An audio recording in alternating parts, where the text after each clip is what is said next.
Estamos una vez más con ustedes para hablarles de política, porque bueno, ustedes recordarán que el pasado 20 de julio el presidente Gustavo Petro instaló la segunda legislatura en el Capitolio Nacional. Un discurso bastante extenso, de hecho rompió récord. Nunca un mandatario había dado un discurso tan extenso, pero a su vez fue bastante criticado por todo lo que dijo allí.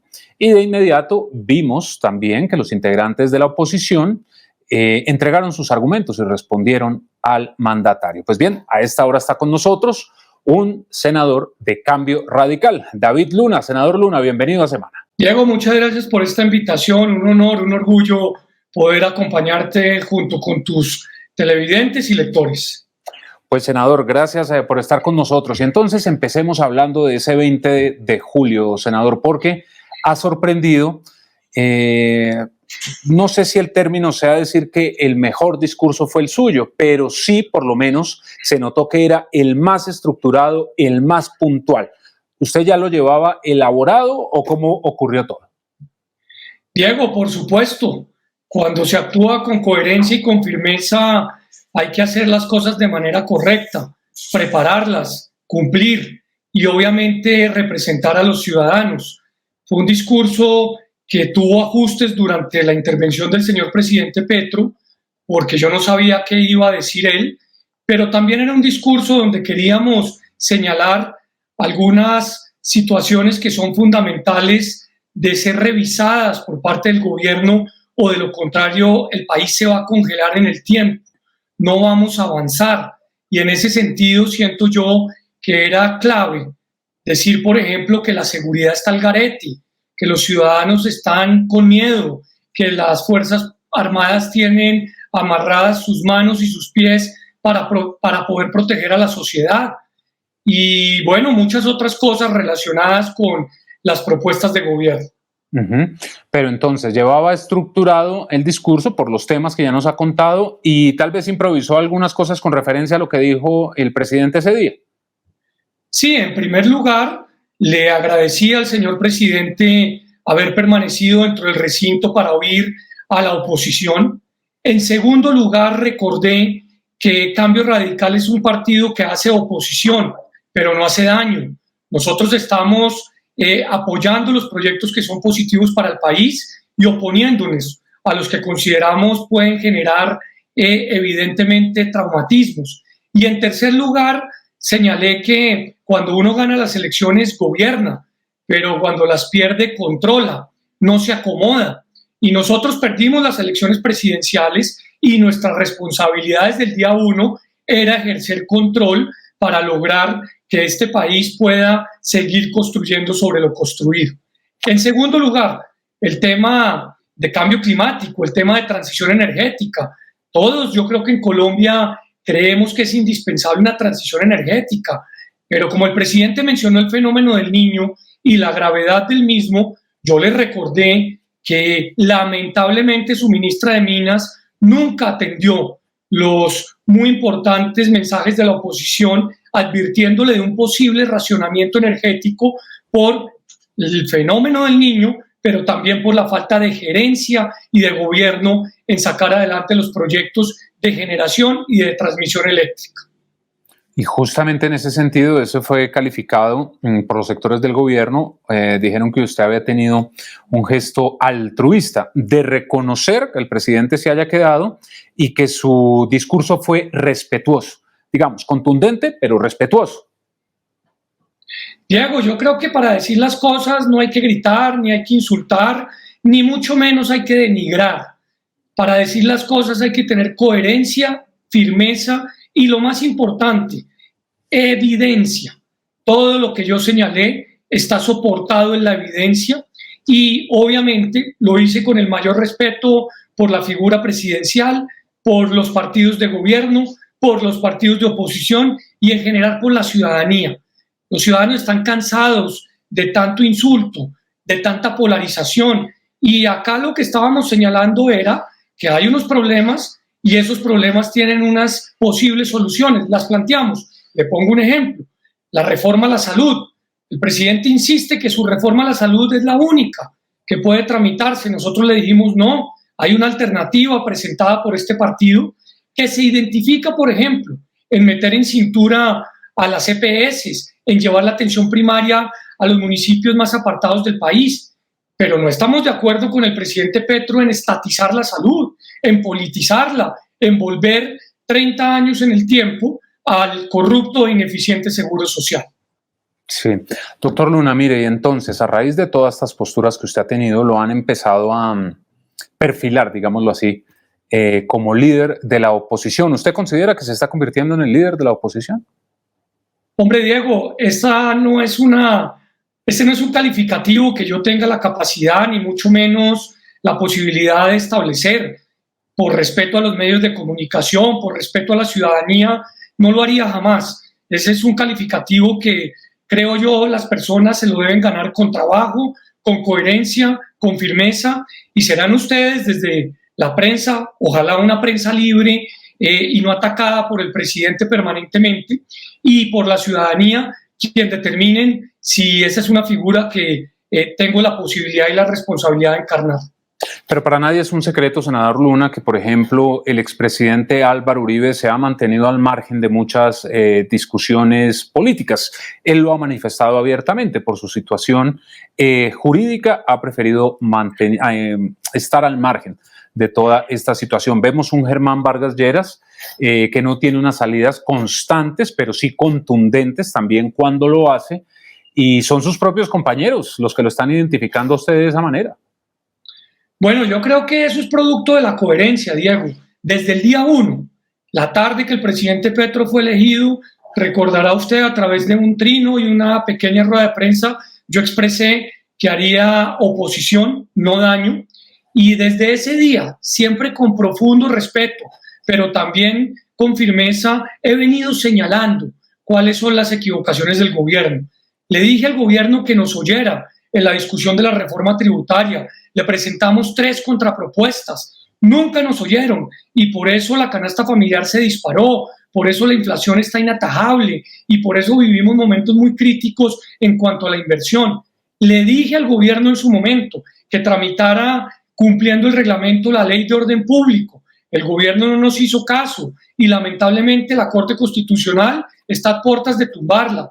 Le mencioné al gobierno la necesidad de tramitar el plan de desarrollo oyendo a quienes pensábamos distinto, porque del disenso se construye el consenso, y lamentablemente nunca hubo puerta abierta. Entonces, yo creo que esto es producto de la coherencia y, vuelvo y repito, producto de las formas que también importan en la política. No hay necesidad de insultar o de denigrar para poder controvertir. En 8 días, el gobierno del presidente Gustavo Petro cumplirá su primer año en la Casa de Nariño. ¿Cuál es la calificación que usted le daría? Porque es que también es cierto, senador Luna, que el presidente Petro prometió tantas cosas en campaña que por eso es que a veces se le piden tantos resultados, porque fue todo lo que prometió. Pero Diego, es que esa es la política. ¿Cómo así que usted se pone a proponer cosas que no es capaz de cumplir? No, en mi caso, yo prefiero perder una elección antes que prometer algo que no puedo cumplir. Y yo creo que en eso evidentemente se equivocó el presidente Petro, y por eso al día de hoy está tan mal calificado en las encuestas y seguramente en los estudios de opinión. Yo prefería al presidente Petro estadista del 7 de agosto que al presidente activista del discurso del balcón. El presidente tiene que respetar la institucionalidad, por ejemplo, a las cortes, sus fallos. El presidente tiene que respetar la libertad de prensa. No puede seguir calificando a los medios de opositores o de gobiernistas. Más allá de que cada uno opine de una forma distinta, finalmente son los medios, y la crítica de los medios siempre va a enriquecer la democracia. El presidente no puede seguir haciendo un anuncio cada día y simplemente no hacerle seguimiento al mismo. Recuerde usted que los funcionarios públicos respondemos por lo que hacemos, pero también por lo que no hacemos. Y hay una cantidad de miembros del gabinete del presidente Petro que no están cumpliendo con su labor. Entonces, este es un año muy, muy complejo. Yo creo lleno de incertidumbre, lleno de insatisfacción, pero está tan complicada la situación y es tan poco serio el gobierno que 3 años antes de la campaña presidencial ya estamos hablando de quién pueden ser los próximos candidatos. No, no, no. Necesitamos que el presidente se concentre en gobernar y sobre todo en ejecutar. Diego, recuerde que tenemos la ejecución más baja de los últimos 25 años en el presupuesto. Por un lado dicen que necesitan plata, pero no se la gastan para llevarle la comida de alimentación familiar a los niños en La Guajira, o para evitar que los colegios estén mal tenidos, o para abrir cupos universitarios en las escuelas públicas. ¿Eso qué traduce, senador? Porque mire que según un informe de Corfi Colombiana, los sectores con más baja ejecución son Hacienda, Inclusión, Trabajo, Deportes, y resulta que es en donde más debería haber inversión. Diego, eso traduce que en la política, como en cualquier otro sector, hay que hablar menos y hacer más. El presidente Petro es un gran orador, nadie lo desconoce, pero yo creo que es un pésimo ejecutor. Eso lo demostró cuando fue alcalde de Bogotá y ahora lo está demostrando como presidente.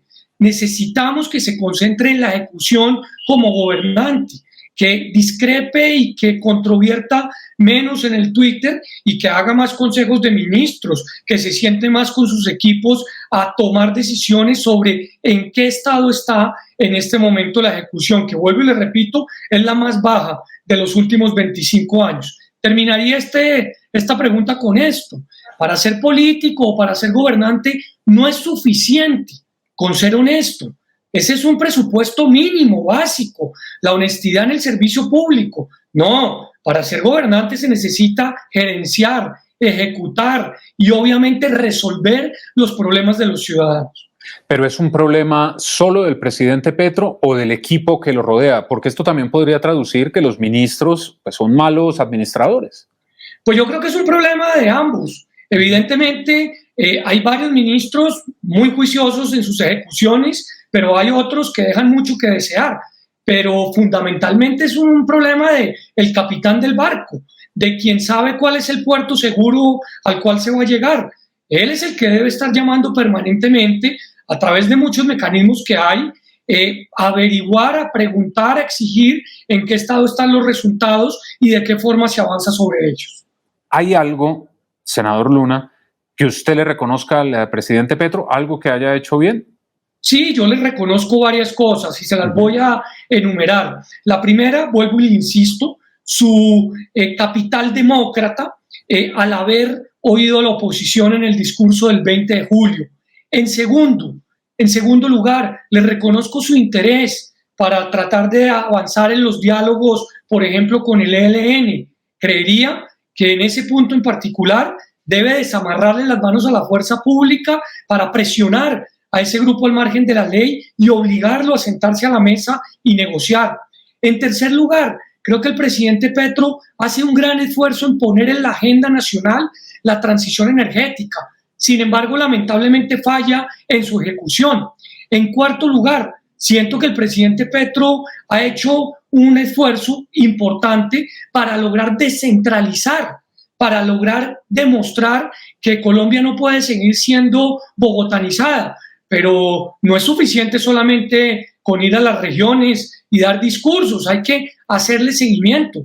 Hace ya varios días fue a La Guajira y nada de lo que dijo se está poniendo en práctica. Y por último, vuelvo e insisto que para mí es muy importante que ojalá sus palabras de respeto a la oposición no se queden en el discurso, como tampoco las del Acuerdo Nacional. Ya en 2 oportunidades ha hablado de Acuerdo Nacional, tal vez para el discurso, para la galería, y después, pues simplemente no avanza.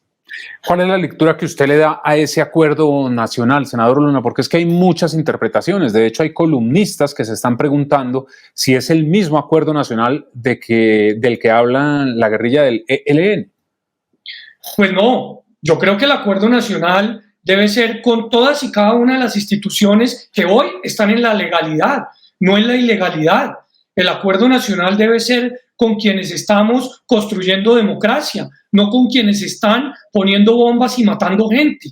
Yo creo que el acuerdo nacional debe ser un acuerdo de construcción colectiva, no de adhesión a las ideas del presidente Petro. Y pues me imagino yo que a lo que le apunta es a poder generar consensos producto del disenso. Pero hasta ahora, vuelvo e insisto, Eso solo se está quedando en el discurso. Pero es que pasó algo atípico también, y es que en este mes de receso legislativo no hubo diálogo del gobierno con los partidos. El ministro del Interior, bueno, excepto algunas reuniones pequeñas, pero institucionales no hubo. Que no haya ese diálogo es extraño, ¿no? Pues es que no ha habido diálogo, por ejemplo, con la oposición desde el día cero. Vuelvo y repito, nosotros hemos hecho contrapropuestas a todas nuestras críticas en materia tributaria, en materia de salud, en materia laboral, en materia pensional, y nunca hemos recibido por lo menos un comentario de estamos de acuerdo o no. Simplemente se nos ha cerrado la puerta. Pero adicional a ello, con los partidos que hoy conforman la coalición, pues vemos que eso se traduce simplemente en unas reuniones rápidas para preguntar si van a votar o no las iniciativas y seguro que van a recibir a cambio. Y no, de eso no se trata. Hay que hablar de los temas de fondo. Si queremos mejorar el sistema de salud, ¿por qué acabar con el cubrimiento de los tratamientos de alta complejidad que hoy avanzan por buen camino? ¿O por qué acabar con el sistema de aseguramiento? Más bien, dediquémonos a evitar que las EPS no cumplan, por ejemplo, llevar salud a los sitios más recónditos, o, por ejemplo, a evitar que volvamos a ese seguro social que tal vez muchos de los jóvenes no recuerdan qué es, pero que le pueden preguntar a sus padres y a sus abuelos lo que alcanzaron a sufrir con una entidad que claramente dejaba morir a las personas. Y adicional a este tema de la salud que yo le está mencionando usted, el trámite de las otras reformas, ¿cómo lo ve? Porque además estamos en un semestre complicado para el Congreso, porque estamos en medio de una campaña, los partidos están, digamos, enfocados en otra cosa. ¿Le ve futuro a las reformas? Hablemos de la laboral, se habla de la reforma a la Ley 30, se habla de la ley de humanización de las cárceles, bueno, en fin, un montón de iniciativas, pero que realmente en la práctica pues será complejo. Pues el presidente hará todo lo posible por sacar sus reformas adelante. Como él mismo desbarató su coalición de gobierno, yo creo que acudirá al mismo mecanismo que utilizó como alcalde de Bogotá, y es la mermelada, la compra de conciencias, las lentejas, que es lo usual, pese a que en campaña dijo que iba a dar un verdadero cambio en la forma de gobernar políticamente hablando. Va a hacer lo posible porque salgan esas reformas, y yo le digo que nosotros con firmeza nos opondremos si por lo menos no hay diálogo y no hay consenso. La reforma a la salud, como está planteada, es entregarle la posibilidad de que un ciudadano de cualquier municipio del país solamente pueda ser atendido si votó por el alcalde de turno. La reforma laboral lo único que busca es atender a un porcentaje de la población que está sindicalizada. Y se pregunta uno, la generación de empleo, la formalización del mismo, ¿dónde queda?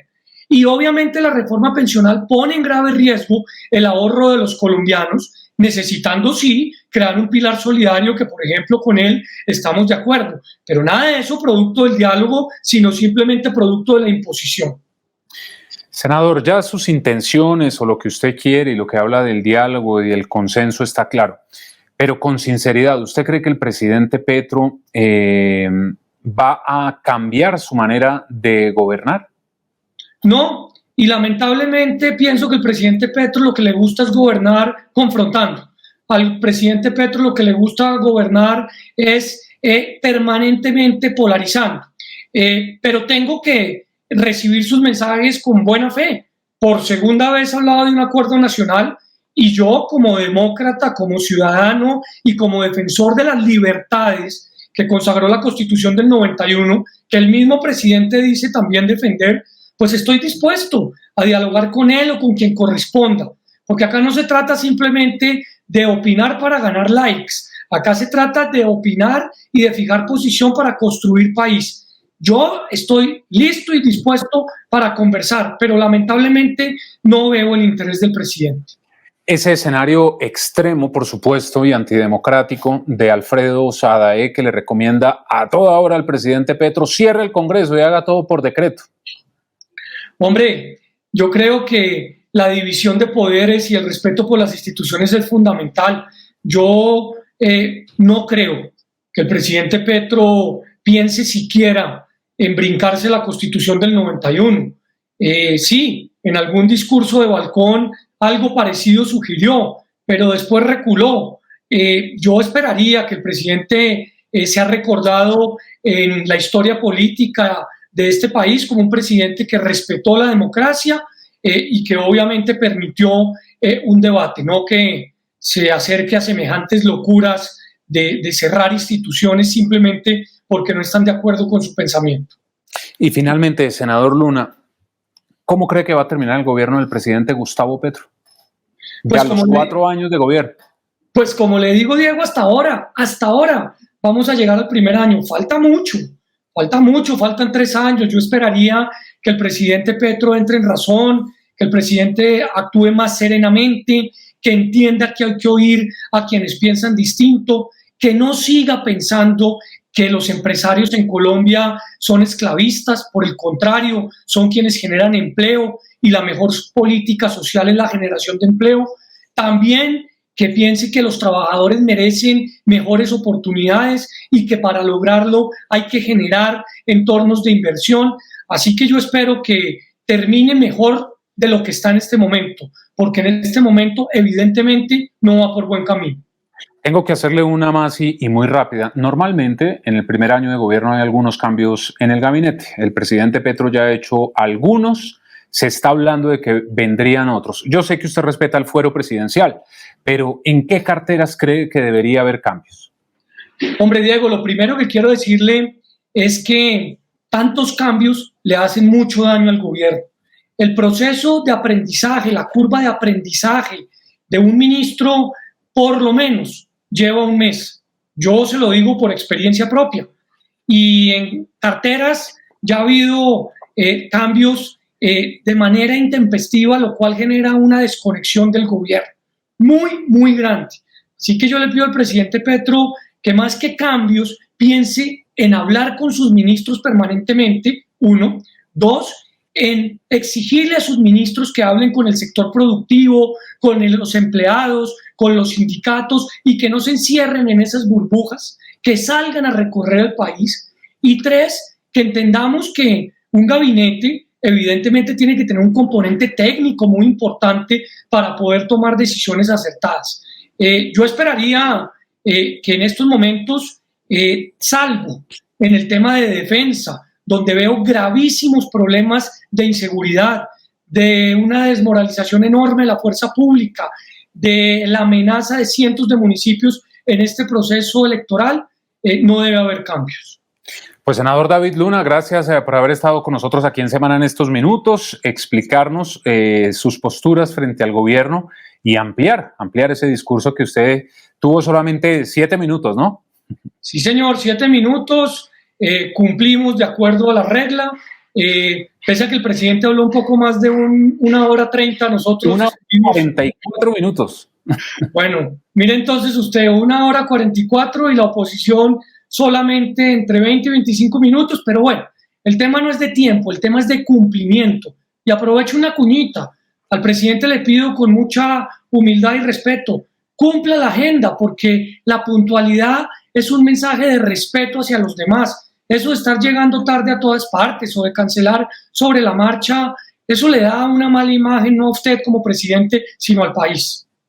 Pues senador Luna, gracias por haber estado con nosotros. Y a ustedes también, ya saben que nos encuentran en todas nuestras redes sociales e ingresen a www.semana.com para que encuentren allí todas las noticias de Colombia y el mundo. Que estén muy bien.